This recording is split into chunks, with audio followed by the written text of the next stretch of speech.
Auzubillahi Bismillahirrahmanirrahim. Islam student کریں گے second updated edition of Oxford window to world history class 7 اور اس کا chapter 3 کریں گے وچ از سلجوق فاطمید ایوبید اینڈ دا کروسیڈس.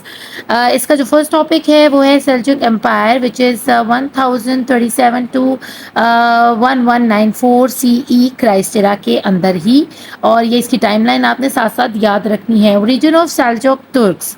اب بیسکلی سلجوق ترکس پیچھے سے کہاں سے تھے، ان کا تعلق کہاں سے تھا. جیسے اگر لاہور میں پٹھان رہ رہے ہیں تو ہم ان سے پوچھتے ہیں آپ کہاں سے ہیں، آپ کا پیچھے سے تعلق کہاں سے. تو کوئی کہتا ہے ہم کوئٹہ سے، کوئی کہتا ہے پشاور سے ہیں، کوئی کہتا ہے ہم کابل کی سائڈ سے ہیں. یعنی ڈفرینٹ اپنے جو ان کے اوریجنز ہیں، جہاں ان کے باپ داداؤں نے پیدا ہوئے ہیں، ان کا تعلق ہے. ہم اس اوریجن کی بات کر رہے ہیں سلجوق ترک کی. جو سلجوق فیملی تھی یا سلجوق ٹرائب تھا، جس کے بارے میں آپ ارطغرل ڈرامہ آپ نے دیکھا، وہ سلجوکیز کے آگے جو ہیں وہ آپ سمجھ لیں کہ آرمرز تھے یا ان کے سولجرز تھے. ٹھیک ہے. اور پھر آہستہ آہستہ انہوں نے سلجوکیوں کے ساتھ رہتے رہتے انہی کی جو سلطنت ہے اس میں اپنا جو ہے نا نام پیدا کر لیا تھا اور خود وہاں پر بادشاہت کی تھی. The Seljuk tribe is named after their chief Seljuk. Seljuk tribe کو سلجوق کیوں کہا جاتا ہے؟ کیونکہ ان کے سردار کا نام سلجوق تھا. The Seljuks were a subdivisions of Oghuz Turks who migrated westward from the Central Asian steppes and settled on the east of the Caspian Sea near the Aral Sea. اب یہاں پر ہم تھوڑی سی بیک گراؤنڈ کو discuss کریں گے کہ یہ سلجوق tribe اصل میں ان کا اوریجنیٹ کہاں کا ہے، یہ کہاں سے آیا ہے، اس کا بیک گراؤنڈ کیا ہے، پیچھے سے باپ دادا کون تھے. تو وہ اوغز ترک تھے جو ان کے باپ دادا تھے، اور یہ ان سے الگ ہو کر سمجھ لیں کہ پلاٹنگ ہو گئی ان کی، الگ الگ ہو گئے کیونکہ قبائل ہمیشہ الگ الگ سردار کے ساتھ اپنا گزارا کرتے. جیسے مکہ میں کئی قبیلے تھے، قریش قبیلہ تھا، بنی ہاشم قبیلہ تھا، اسی طرح اور بہت سارے، بنی امیہ قبیلہ تھا. اسی طرح جو سب ڈویژنز تھے نا اوغز کے، ان میں سے ایک ڈویژن یہ ترک بھی تھے، یہ سلجوقی ترک.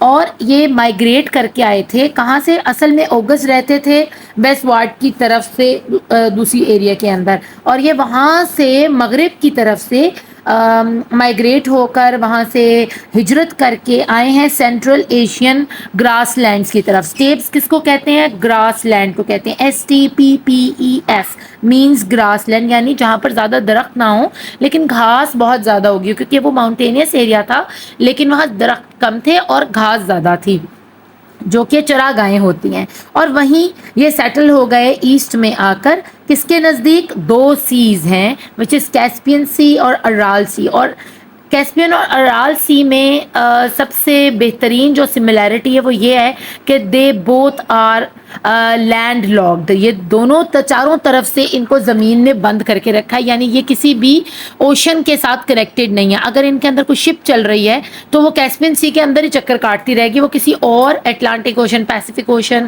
آرٹک اوشن کسی میں بھی انٹر نہیں ہو سکتی کیونکہ اس کے چاروں طرف زمین ہے. ٹھیک ہے. اور اسی طرح ارال سی بالکل اس کے پاس ہی ہے.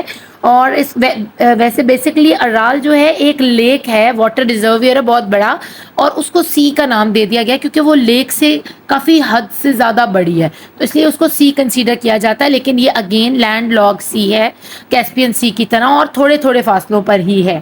اور یہاں ان دو سمندروں کے پاس جو لینڈ لاکڈ ہیں، چاروں طرف سے زمین سے باندھ ہے، وہاں پر یہ لوگ آ کر آباد ہو گئے. The great Seljuk state stretch from Syria to central Asia.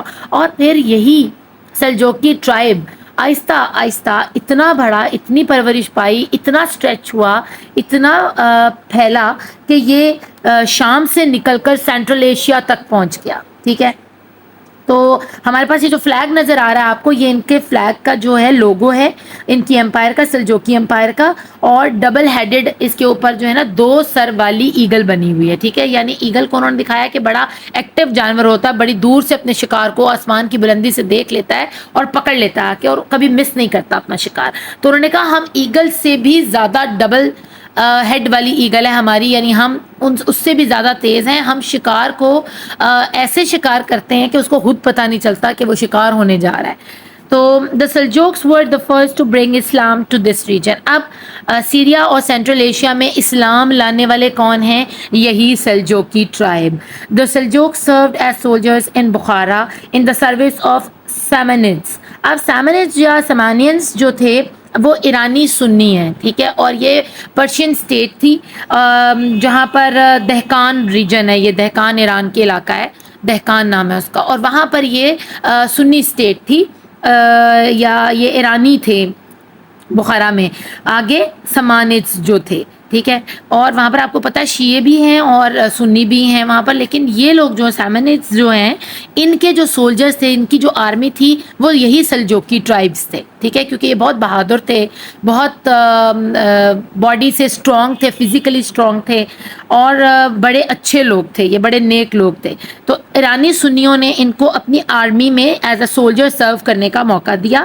اور یہ کس ایرا کی بات ہے؟ یہ کرائسٹ ایرا کی بات ہے، لائک 819 سے لے کے 999 کے درمیان، یعنی 99 کے درمیان. After the downfall of Samanids they became powerful. لیکن ایک وقت آیا کہ سامنڈس کو ڈاؤن فال یا ڈکلائن کا سامنا کرنا پڑا، ان کا زوال ہوا. اس کی وجہ میں آپ کو بہت لمبی کر کے بتانے کا فائدہ کوئی نہیں، کیونکہ ہم یہاں ان کو ڈسکس نہیں کر رہے ہیں. تو جب ان کا زوال ہوا تو کیونکہ آپ کو پتہ آرمی ہر ملک میں اسٹرانگ ہوتی ہے، چاہے ملک میں اس کی حکومت اتنی اچھی ہو یا نہ ہو، لیکن آرمی بہت اسٹرانگ ہوتی ہے. جیسے ابھی ہمارے پاکستان میں ریسنٹ جو واقعات ہوئے ہیں اس میں آرمی نے پاکستان کو سنبھال لیا، ایک دم سے اس کو تباہ ہونے کے دہانے سے بچا لیا، پہنچ چکا تھا وہ تباہ ہونے پر. تو اسی طرح سمانت کو جب ڈکلائن ہوا کروسیڈز میں، یا اس کے اوپر کسی نے حملہ کیا، یا جو بھی اس کے ڈکلائن کے کازز بنے، اس وقت اس کے سولجرز نے یعنی انہی سلجوکیز نے اس کو بچایا اور وہاں پر خود حکمرانی اپنی سٹارٹ کی، ٹھیک ہے. اب ان سے وہ باقی لوگ ڈرنا شروع ہو گئے.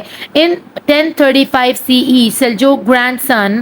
اب سلجوک کون ہے؟ Seljuk is the chief of the سلجوکی tribe, ٹھیک ہے، اس لیے اس کو سلجوکی ٹرائب بولا جاتا ہے کیونکہ سردار کا نام سلجوک ہے. تو سلجوک کا جو گرینڈ سن تھا، اس کا پوتا یا اس کا نواسا چیگر بے، اس کا ڈیفیٹڈ دا، اس کا نام تھا چیگر بے یا چیگر بائی بھی بولتے ہیں اس کو.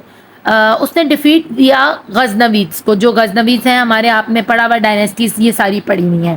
تو غزنوی ڈائنیسٹی میں جا کر ان کو جو ہے نا ڈکلائن کا سامنا اسی چیگر بائی کی وجہ سے ہوا. another strong Turkish empire and conquered parts of Persia. اب پرشیا کے بھی علاقے کو، کیونکہ غزنی پرشین اسٹیٹس میں آتا تھا، تو اس کے اوپر ایک ترکش امپائر جو ہے نا فتح پا کر اس کا جو ہے نا عروج ہوا. اب وہ غزنوی ڈائنیسٹی یا غزنوی امپائر نہیں رہی، اب وہ ایک اسٹرانگ ترکش امپائر بن چکا تھا، ایک ریاست بن چکی تھی جس نے پرشیا کو فتح کر دیا تھا، ڈفرینٹ پارٹس آف پرشیا کو، ایران کے ڈفرینٹ پارٹس کو. Tughril Beg, Chagri Bey's brothers is considered to be the founder of the Seljuk Empire.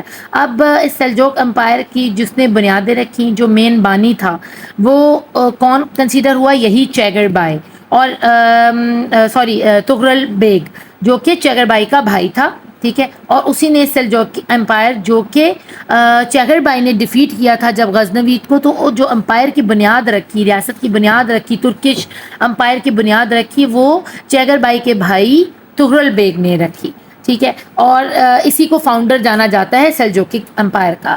The brothers captured the cities of Nishapur in 1038 CE and Khwarazm in 1042. اب کیا ہے، ان کی فتوحات کا دور شروع ہو گیا. آہستہ آہستہ وہ اس پرشین اسٹیٹ سے آگے اسی ایران کے علاقوں کو فتح کرنا شروع کر رہے ہیں، دونوں بھائی مل کر، تغرل بیگ اور چیگر بائی. اب سب آگے انہوں نے کیا کیا، 1038 میں انہوں نے نشاپور اور پھر آگے جا کے خوارزم کو تقریباً 4-5 سالوں کے 2 اور 4 سالوں کے وقفے سے خوارزم کو بھی اس نے فتح کر لیا. Tughril Beg entered Iran and took control of Hamadan and Isfahan in 1051. اور تقریباً 9 سالوں کے بعد اب جو تغرل بیگ ہے وہ انٹر کر گیا ٹوٹلی ایران کے اندر، مین ایران کے اندر آ گیا. وہ پہلے تو ایران کے ارد گرد پرشین اسٹیٹس کو وہ کنکر کرتا رہا نا، فتح کرتا رہا. اب وہ گھس چکا ہے ایران کے اندر، ٹھیک ہے، اور اس نے کنٹرول کر دیا اس کی مین اسٹیٹس کو، وچ از ہمدان اینڈ اصفہان. اور ابھی بھی اصفہان جو ہے وہ اسی نام سے جانی جاتی ہے. Isfahan became the first capital of the سلجوکی امپائر. اور اس سلجوکی امپائر کا جو پہلا دارالخلافہ، جیسے اسلام آباد ہمارا دارالخلافہ ہے، تو اس سلجوکی امپائر کا، اس ریاست کا جو پہلا دارالخلافہ تھا وہ یہی اصفہان بنا. کب؟ 1051 کے اندر، کرائسٹ ایرا کے اندر. عیسوی بھی ہم اس کو بلا سکتے ہیں. In 1055 CE, the Abbasid Caliph of Baghdad appealed to Tughril for help against the Fatimid. اب جب 4 سال گزر گئے اصفہان کو فتح کیے ہوئے تو تغرل بیگ کو ایک خط موصول ہوتا ہے عباسد خلیفہ کا، اور وہ بغداد سے اس سے کانٹیکٹ کیا اور اس سے ریکویسٹ کی، اس سے اپیل کی ہے، اس سے منت سماجت کی ہے تغرل بیگ سے کہ وہ اس کی ہیلپ کرے. کس کے اگینسٹ؟ فاطمید کے. فاطمید کون ہے؟ شیعہ ہیں وہاں کے، ایران کے رہنے والے، کیونکہ اب وہ جو ایران تھا وہ بیسکلی بھرا ہوا تھا شیعوں سے. تو اب جب سنی وہاں پر داخل ہوئے، کیونکہ سیمنٹس بھی سنی تھے اور سلجوکی بھی سنی تھے، تو اب عباسد جو کیلف تھا اس نے کہا کہ جی آپ اس علاقے کو، بغداد کو بھی جو ہے نا وہ خالی کروائیں ان سے، فاطمید سے، تو ہمارے یہاں پر سنی جو ایرا ہے نا وہ اس کو پروان چڑھے. Tughril agreed and in 1060 CE he took Baghdad as his protectorate. پروٹیکٹوریٹ کیا ہوتا ہے؟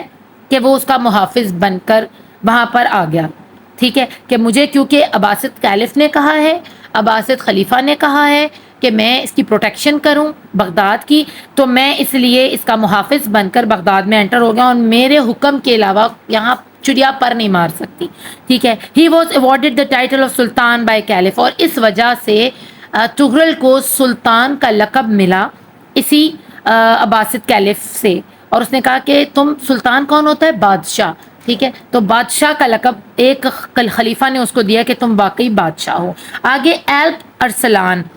Tughril's nephew Alp Arslan assumed leadership of the Seljuk upon Tughril's death in 1060. اب 1063 عیسوی کے اندر تغرل دنیا سے رخصت ہوتے ہیں، وفات ہوتی ہے ان کی، اور ان کا بھتیجا جس کا نام ایلپ ارسلان تھا وہ ازیوم کر لیتا ہے لیڈرشپ سلجوکی امپائر کی، اور وہ ان کی جگہ آ کر بیٹھ جاتا ہے. He led expeditions against the Byzantines and took control of Armenia in 1064 CE and Aleppo in 1070 CE. اب اس نے بھی کیا کیا؟ ایکسپیڈیشنز کرنا شروع کر دیے، مہمات چلانا شروع کر دیں، چھوٹے چھوٹے حملے کرنا شروع کر دیے بائزنٹائن امپائر کے اوپر. آپ کو پتہ نا یہ یورپین امپائر ہے جہاں پر سارے وہ کرسچن اور وہ سارے کیتھولکس یہ سب کٹھے ہوئے ہیں، اور وہاں پر بادشاہ کی کوئی نہیں سن رہا، صرف انہی کی چل رہی ہے، چرچ کی چل رہی ہے. چرچ حکومت بھی چلا رہا ہے، چرچ ساری نوبلز کو بھی چلا رہا ہے، چرچ کی آرمی کو بھی چلا رہا ہے. تو اس علاقے کو کنٹرول کرنے کے لیے اس نے ایکسپیڈیشنز کیے، مہمات چلائیں اور وہاں پر بار بار حملے کیے، اور پھر کامیاب ہو گیا 1 سال کے اندر ہی ارمینیا کو بھی اور ایلپو. ایلپو آج کے دور میں اس کا نام حلب ہے. ٹھیک ہے. جو شام کے اندر ہے حلب، تو یہ حلب کا علاقہ ہے ایلپو، اور ارمینیا کو آج بھی ارمینیا ہی کہا جاتا ہے. تو اس علاقوں کو اس نے انڈر کنٹرول کر لیا، اس کے اوپر اپنا کنٹرول کر لیا. دا فالوئنگ ایئر ہی ٹک اوور جیروسلم، اور آنے والے کچھ سالوں میں اس نے جروسلم کے اوپر یعنی اسرائیل کے اوپر بھی اس نے قبضہ کر لیا. تو یہ تھا بچوں ہمارا topic of Seljuk umpire. Hopefully آپ کو اس کی اچھے سے سمجھ آئی ہوگی. اور ایلپ ارسلان مینز یعنی ایلپ ارسلان کون ہے؟ تغرل کا بھتیجا ہے، اور اس کے نام کا مطلب ہے ہیروئک لائن ان ترکی یا ٹرکش. تو میں نے اس لیے ساتھ ساتھ آپ کو جو ہے نا اس کی یہ جو اسٹیچو آپ کو نظر آ رہا ہے یہ بھی اسی کا بنایا گیا ہے. مالزگرک ہے جگہ ترکی کے اندر، ترکیہ میں آج اس کا یہ اسٹیچو دیکھا جا سکتا ہے. وہاں جو بھی وزٹ کرے وہ دیکھ سکتا ہے، اور ہم نے نہیں بھی وزٹ کیا تو ہمیں نظر آ رہا ہے. ٹھیک ہے. تو یہ کون ہے؟ ایلپ ارسلان، جس نے ارمینیا، ایلپو اور حلب اور اسرائیل کے اوپر قبضہ کیا تھا 1070 عیسوی کے اندر. اپنا خوب خیال رکھیے گا. Thank you for watching. اللہ نگہبان.